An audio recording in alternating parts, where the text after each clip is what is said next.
Well, good morning, everybody, and welcome to this session on planning for the future in the wake of the pandemic. We are very, very lucky to have with us this morning to discuss this subject some of the most interesting and innovative people in local government and localism. And this session is to talk about how the pandemic is going to change the way we do planning in the future. There's been a lot of speculation, discussion in the papers about whether the pandemic means a shift from city centre working to us working in suburbs, towns, villages, and so on. And at the same time, it's happening at a time where we were already kind of discussing the rise of the 15-minute or the 20-minute neighbourhood, about creating livable places where you can work and enjoy life at the same time.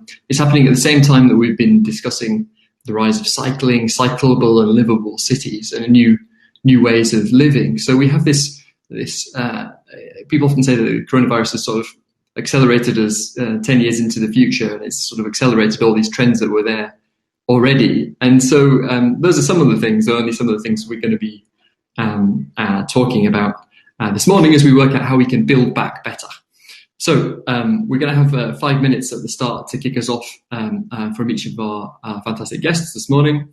And as you are listening to what they're saying, if it makes you think different things, at the end we're going to have some questions and answers. So if you use the chat function on the right-hand side, if you type in your questions, I'll try and curate them and read them out to our panelists. And we're already getting some questions, which is great.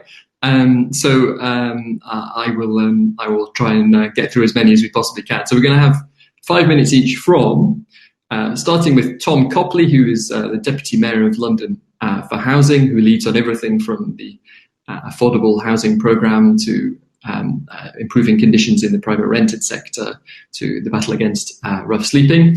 And then we'll have Kersten, who is the Chief Executive of Bradford City Council, a town that has really very much got its mojo back and is doing lots of innovative things at the moment. She's also the lead member for innovation on Leeds City region and a trustee of the Young Foundation, which is an innovative charity that many of you will know. And then we're going to go to Rob Walsh, who is the Chief Executive at North East Lincolnshire Council. He's also the Chief Executive of North East Lincolnshire CCG as well, because there's really innovative stuff going on there in terms of joining up local government and the NHS. And he led on the innovative 2017-2018 town deal, which has been the model for lots of other town deals that we've seen since then. And last but not least, we were going to go to Donna, who is the chair of the new local government network think tank. But before that, she was the chief executive of Wigan Council for 8 years.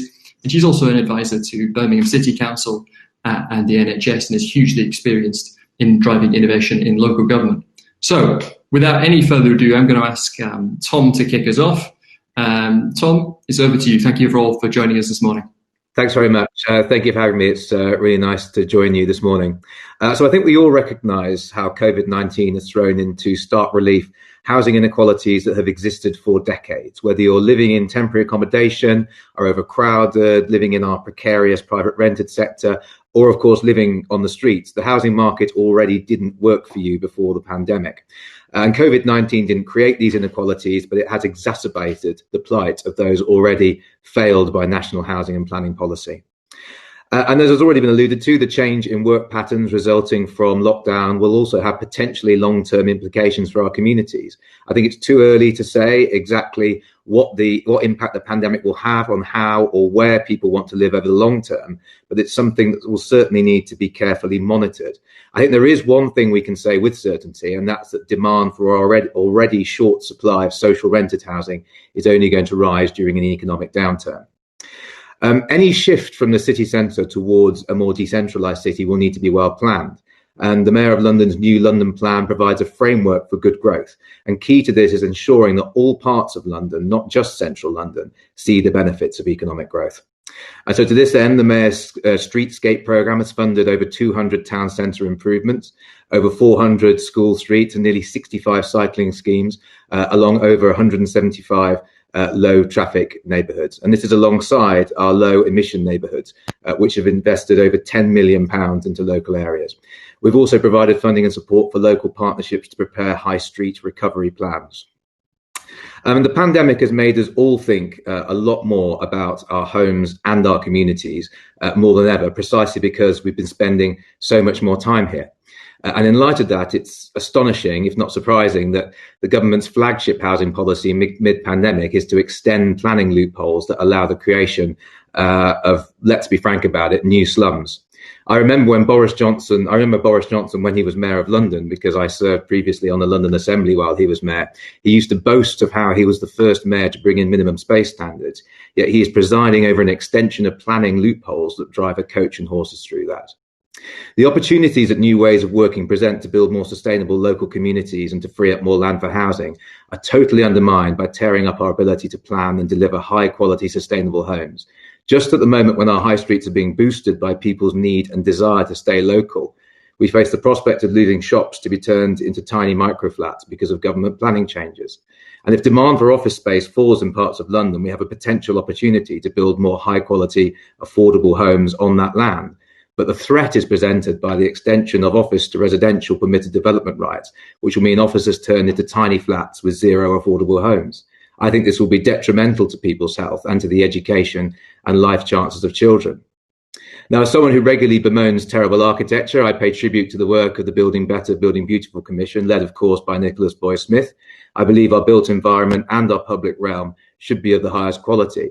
But beauty is not only subjective, it must sit alongside high quality and high standards. Councils in London have been building better, building beautiful for a number of years now. Some of the most well-designed, high-quality schemes being built in London at the moment are council developments. And I'm proud that we are supporting councils to deliver 11,000 new councils' homes as part of the Mayor's Building Council Homes for Londoners programme. Last year, we started more than 3,300 new council homes in London, which is more than in any year since 1983, which is actually 2 years before I was born. This was in the same year that we started more than 17,000 affordable homes, the most in any year since the GLA began keeping records in 2003. But despite all this positive work, it's a shame that the funding provided by government for affordable housing in London does not match our ambitions to deliver, nor the needs of Londoners. The Housing Delivery Task Force that I chaired in response to the pandemic identified the need for a recovery package of nearly £5 billion to support London's housing sector through the pandemic, in addition to the £4.9 billion a year we need each year for the next 10 years for affordable housing, which was previously identified by the GLA and the G15 group of large housing associations. Unfortunately, London's share of the new affordable homes programme is just £4 billion over 5 years. The government's mantra is build, build, build, and we stand ready to do just that if the government provides us with the resources to do so. And instead, they have chosen to spend time changing and reforming the planning system. Now, even if you believe the planning system needs reform, it will take at least 4 years for these changes to come into force. We have a housing crisis that needs solving now. I don't think we can wait 4 years. Solving that crisis in a post-COVID world requires both strong planning policies and investment. I think the new London plan contains those policies, but changes to national government policy threaten to undermine them. Our recovery depends on additional investment to support London's housing sector, which is a mixed economy that includes councils, developers, housing associations, and community builders. Sadly, the unanimous call from London's government and housing sector for that investment has so far fallen on deaf ears, but we will continue to make our case loudly and consistently to ministers. Thank you. Very good. That is a great way to kick off the session. Some challenging stuff. We're going to now throw it over to Kersten. Kersten, over to you. So, quick shift to the north of the country and kind of some very similar observations, but clearly some very different sets of circumstances from a major city in the north of England, which some might have described as a place of market failure for the last 20 years, but actually is a place heaving in potential and asset. And actually the role of the kind of civic leadership is to bring all of that energy and asset together with possibility and partner with investors, end users and government to secure the regeneration that we must see for the whole of the country to thrive. I agree with Tom, it's too soon to pronounce on some of these big questions. Clearly the pandemic has raised a lot of very important questions about kind of the appetite and future demand for office accommodation and the quantum of grade A. Well, how do we live at density safely? How are we going to congregate in large groups indoors? What does that mean for the leisure sector and retail? I think it's a fluid, dynamic situation, as we know. We're now looking at this through to next April. Sadly, I think we might be in a yo-yo situation with kind of restrictions, which is going to make it less likely we'll get the kind of bounce back in the timescale that we obviously had hoped for our people. But my fundamental view is it accelerates trends that we've seen really over the last 20 years. And just for people who are not aware, I mean, Bradford District, which I'm speaking from, is actually a collection of a very large city centre, a major town in Keighley, and a series of market towns, villages and neighbourhoods. And we can see all of the trends that have been described by Neil taking place in our district. But I would say we see an abiding responsibility role for the city centre as the gathering place of the peoples of the district, the place where civic identity is created, that gathering for live, work, for leisure and for civic purposes. And there's a particular dynamic for Bradford, which is hyper young, youngest city in Europe. A third of us are under the age of 20. And also, we are an immigrant city, which I'm really proud about. Everybody has come here to make a better life for themselves and their families, many bringing cultures of congregation, promenading, being together, and all of those things come together in our city centre. So, as I said, we've been on a 20-year journey, really, to refashion our city centre as the livable city, working with that young energy, the very diverse communities, but also an entrepreneurial city. That comes with being an immigrant city, very high rate of business startup and activity, lots of young creatives and an increasing culture of social enterprise, and actually being able to bring all of that energy together with the kind of critical investments we need to make in the infrastructure and the ecosystem for the kind of city we want has been critical. Some of the things that we've been doing there for over the last 20 years, which actually are only reinforced by the pandemic, I would say, and we've reviewed all our ambitions as a result of the changed context. Creating quality public realm, creating those gathering spaces in the middle of our city centre. We have kind of an award-winning space called City Park, where we gather to celebrate, to commemorate, to gather, to play. It becomes the beach in summer. It's a kind of, fantastic facility. We're working hard to consolidate our retail offer, which was sprawling, poor quality, high level of voids. The quantum of retail has to shift and the nature of the retail offer has to shift. And we can make interventions to enable that to happen. We were, I think, the last place in the country where Westfield opened a shopping centre. And that's actually doing okay because there was quite a lot of suppressed demand for retail. And our young demographic love to use that facility. So despite some of the major national retail outlets really struggling, the prospects for that in itself are pretty good. But actually, we need to consolidate and contract and support the independent retail sector to re-emerge and thrive in the city centre. A number of years ago, we incentivised that growth of businesses and live workspaces in the city centre by creating a growth zone. This is about using workarounds, really, because I don't think the business rate system works for us. The way that properties are rated and the burden that puts on businesses. So we discounted business rates, access to soft loans. We brought 70 new businesses into town, many of whom run by young entrepreneurs and social enterprises and cooperatives of young people getting together. We've supported hugely the kind of meanwhile space use for our premises that are not in occupation, and we had a very high level of voids, and that's enabled the occupancy level to really rise and the vibrancy of the city centre and the attraction of the city centre to increase.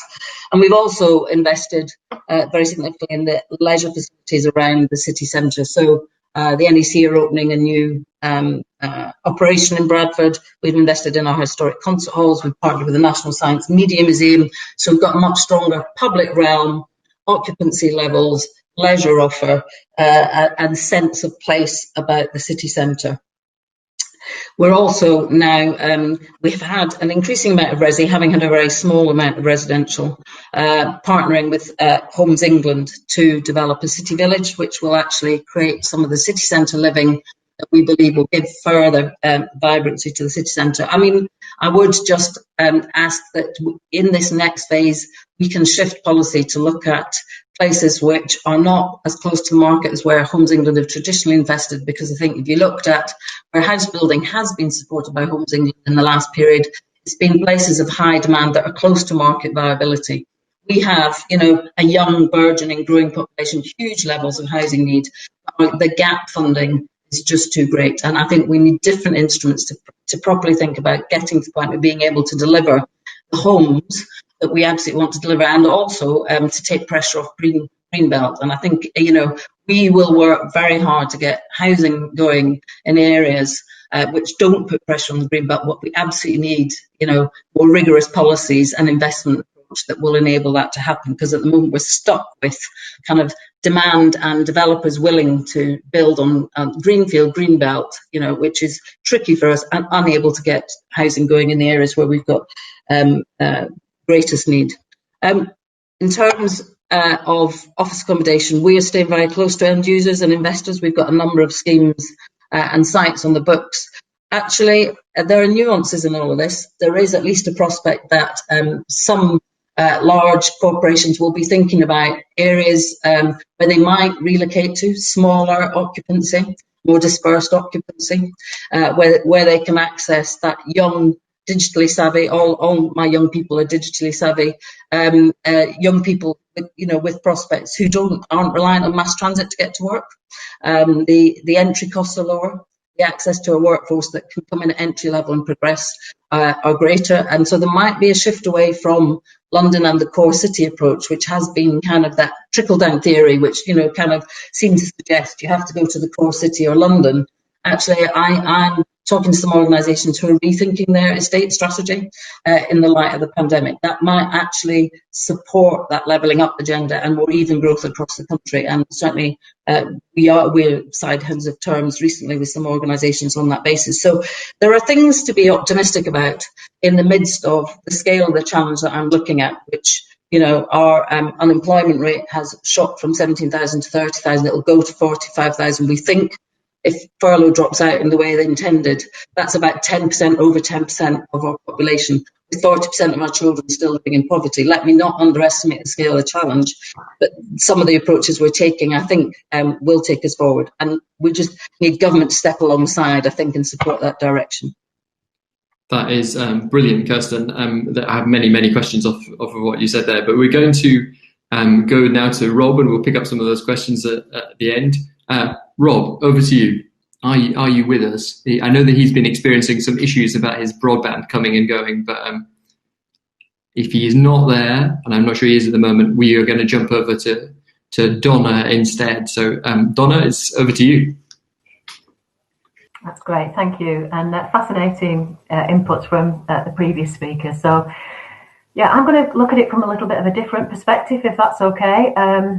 I really do think one of the things that the pandemic's taught us is how lacking in resilience our planning system is, and our the way that we run our organisations. And it didn't take more than a few weeks before we realised we were falling over, both in terms of health, social care, and the way that we responded quite slowly to the situation nationally compared to other places. So I'm really interested in how other places responded, and not just in terms of health and social care, but in terms of devolved responsibilities and decision making. And Germany springs to mind. I know it was a subject of questions to the PM the other day, but I think far from it being that we are more of a freedom-loving country, I think it is the devolved structures that Germany has in place, where you've got very clear decision-making responsibilities devolved to organisations where they're able to act very quickly. And that resilience issue that we struggled with in the early weeks of the pandemic was actually tackled head-on in places like Germany and Denmark, where they had local authorities and local healthcare systems able to react very quickly to set up their own test and trace systems, to implement planning. I know this is about planning, but I do think it's all connected to a kind of fundamental lack of resilience in our local structures. Fiscal devolution is something that is there. It's in place in Germany and Denmark. We don't have that here. Interesting to look. I live in Bolton, and I'm part of. I chair the Bolton NHS Foundation Trust, as well as having been chief exec for around 20 years in local government. And what is different in Greater Manchester, I think, is that devolved system that we have in place for health and social care, and for for lots of other areas of public policy that I think have given Greater Manchester the edge when it comes to being able to be decisive and to take quick decisions. So one of the things that the Mayor, Andy Burnham, is doing in Greater Manchester at the moment is some really, really innovative stuff with Chris Boardman, Olympic cyclist. And, the cycling and walking infrastructure that is being built up now in Greater Manchester is amazing. I remember when it was first talked about in one of our combined authority meetings, people thought that Andy had gone mad, really, spending millions and millions on cycling and walking, when previously all of our discussions have been about building new roads and basically connecting everyone in a radial way around the city of Manchester. And that has really changed now. So in places like Wigan, where I previously was, we spending millions on building new cycleways and thinking about how the connectivity across the city, across the place. And I do think if we are to build resilience into our towns and cities for the future, then we do need to concentrate much more on cycling and walking, to listen to communities in a more meaningful way, to find out what they want, how they live their lives, not how people in planning departments think they live their lives.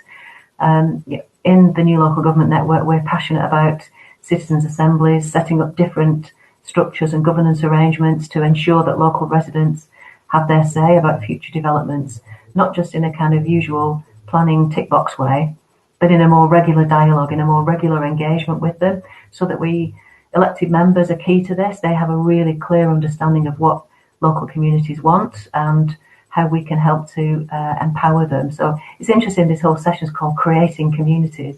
I don't think we can create communities. I think we need to allow them to thrive and give them that all the tools that they need. And planning is a really key part of that. I don't know if people have looked at the Centre for Towns work, but I do think that it's now time for towns to kind of step up. As well as cities. Cities are really important for us, but many towns have kind of been marginalised and kind of virtually shut down over the years. And you've seen that in, Wigan had one of the highest Brexit results of any town in the UK, I think. And I think it's very much linked into how they felt left behind and separated from the direction of the UK at that time. So, yeah, thank you. I'll pass over now. I think he's back in the room. That's right. Thank you so much. That's wonderful. Rob is indeed back in the virtual room in a brilliant visual illustration of the need to invest in broadband and level up this country. Rob has now managed to get back online with us as well. So Rob, over to you. Right, I'm just gonna talk because I've been cut off so many times, and as I get a strange face pulled at me, I'll keep going. So my apologies and bear with me. So I've been privy to some of what's been heard and what's been said, and I'll just rattle on about my wonderful town of Grimsby. But Kersten was talking about a major city like Bradford, and so from a major city, my opinion, to a so-called forgotten town and a coastal community, Grimsby. So Grimsby's been on the journey to build back better well before the pandemic, and many of us who've worked and lived here a long time really do feel that. Our borough hosts the UK's busiest port. It hosts a world-leading offshore wind operations and maintenance sector. It hosts a hugely important seafood processing sector. Huge 21st century economic potential in a place where pockets of health inequality and deprivation are still far too significant, where the skills gap is equally significant, and where aspiration has tended to be low. So as a place, we had to do something about that anyway. And really, that was exemplified by our pioneering Greater Grimsby Town Deal, which we entered with government in 2017, on 4 clear pillars: accelerating economic growth, education and skills, town centre and port regeneration, and accelerating housing delivery. So a town deal built on a foundation. It represented our platform for growth pre-COVID, pre-pandemic, and it's even more relevant now in the context of recovery and building back better. So we knew we had to reimagine our town centre in any event and strive to be braver than was previously the case. And if you live and work here like some of us do, there's a lot of understandable cynicism in parts of our patch owing to previous false dawns. But there are some really important differences now, really brought to bear by our experience during the course of the pandemic. I think firstly and really, really strongly, our voluntary and community sector has come to the fore in the last 6 months with dynamism and a strong voice.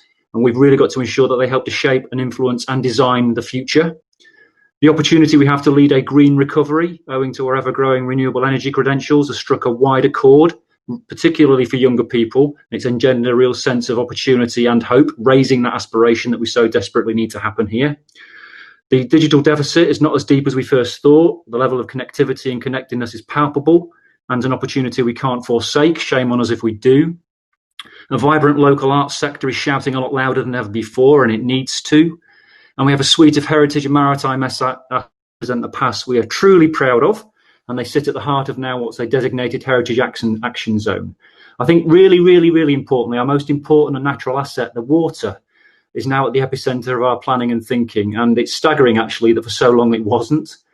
So fundamentally for Grimsby, it has to be about celebrating our past and embracing our future. And that's the very essence of the master planning we are getting on with now and finalising literally as we speak. I suppose I would say the following, wouldn't I? I sit across local government and the NHS. And running through this for me is the wider health and wellbeing lens, and it always has been that case. The wider determinants of health, decent job, decent home, decent education are threads that run through all of our work at the moment. And we're trying our best to make sure that we maintain those threads as practically as possible. So we've got the ingredients. We know the challenge has got a lot harder because of the last 6 months, and it's going to get harder still. But for us, the opportunity that we see to build back better is focused on re-energising and reconnecting people and communities with a town they will be the first to criticise strongly. But even more so now, they really, really strongly defend and they love. I hope you got some of that. Thank you for bearing with me. I think we got almost all of that, so that's wonderful. So we've had quite a lively discussion in the Q&A, in the comments thread, while we've been talking about kind of livability and cars and cycling and things like that. And various people making the point that Richard Blythe, for example, making this point about how do we get more space that's currently being used for car parking and cars to be used for public open space and things people enjoy. Some challenge to that from other people in the thread, like Rico saying, well, that's, some of these things are easier to do in London, major urban centres where there's public transport. Cycling is the natural thing to do rather than driving. Some very practical suggestions from Zuditu saying, can you get more car parking done underground and things like that, and free up the space above them, as we have in Westminster, for example. So a whole set of questions really about how do councils build this kind of thinking into their planning. Somebody's made the point about RIS2 and when the RIS2 should be thinking a lot more about the roads. Investment strategy should be thinking more about cycling and things like that. So I wonder if we could just sort of have a bit of a discussion on that particular point about what kind of the mobility bit of this and cycling in particular.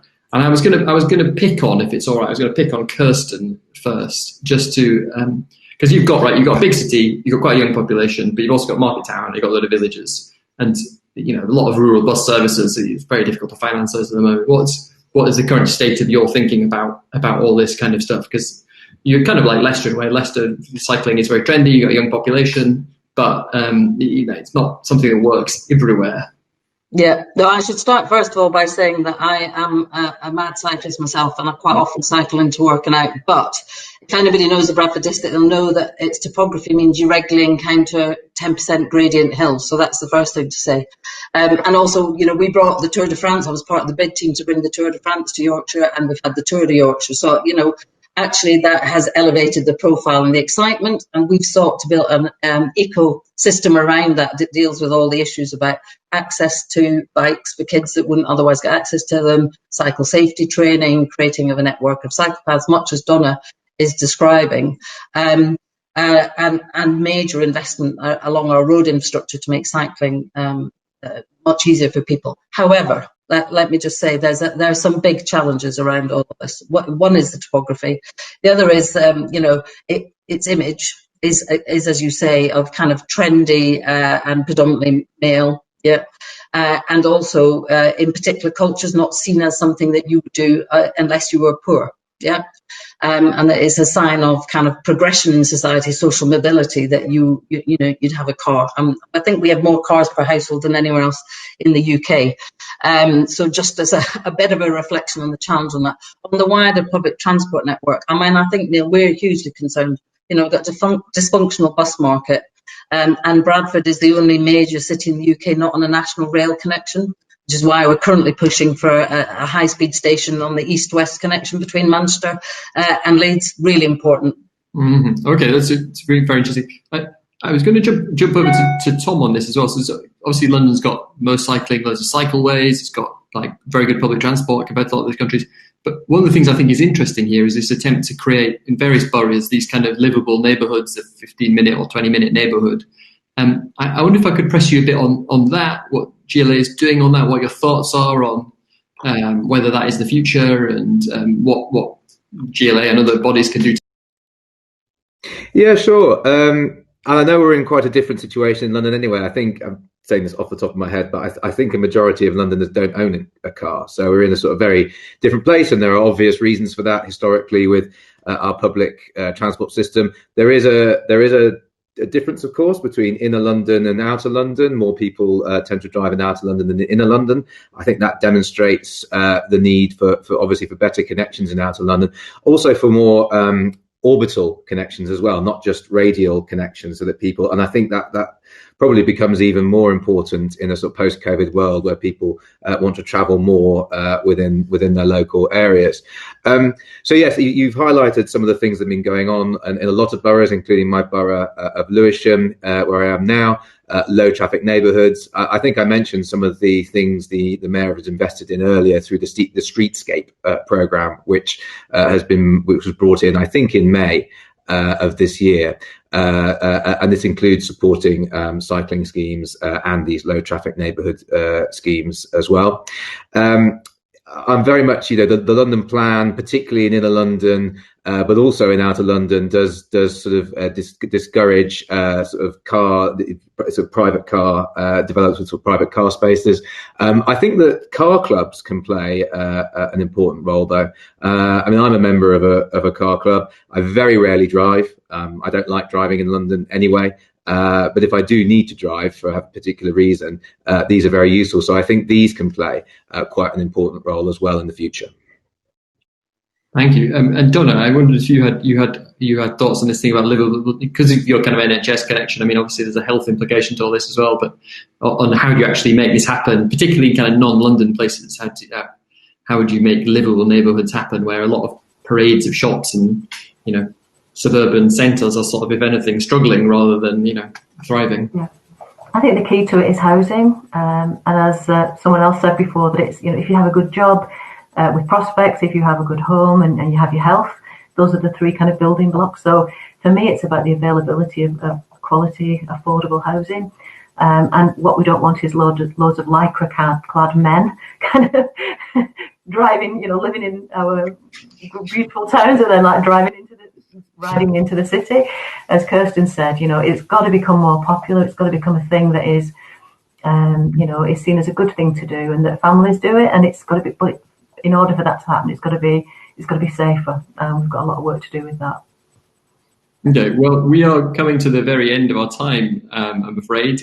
We are due to finish in 2 minutes' time, so I think we're probably unfortunately going to have to wrap there. We've got we will capture all the things that are in the chat in this session. Lots of good questions, very interesting about car clubs. Very interesting question raised that we don't have time to deal with about how do you, if you are doing cycleways and things like that, which reduce car space on the roads, how do you take people with you on those kind of things? Many interesting questions being asked, and many interesting observations from all of our speakers this morning. So I'm really grateful for all of you making the time to join us, and I'm grateful for everyone taking part in this, the third day of this Onward Create Streets conference. We are capturing all the things that are being said as part of these sessions, so it's very useful, and it'll inform both Onward's work in Create Streets and others. But really, it just remains for me to thank all for fantastic guests this morning. You're all doing very interesting things, and you're all incredibly busy, so we're even more grateful that you made the time to speak to us this morning. And with that, we're going to end this session, and we're going to have a tiny gap before the next one. But thank you all very much for joining. See you all later. Take care. I think all of our panelists are going to press the red door to leave our super technology whizzy thing that we've got here. See you all later. Take care.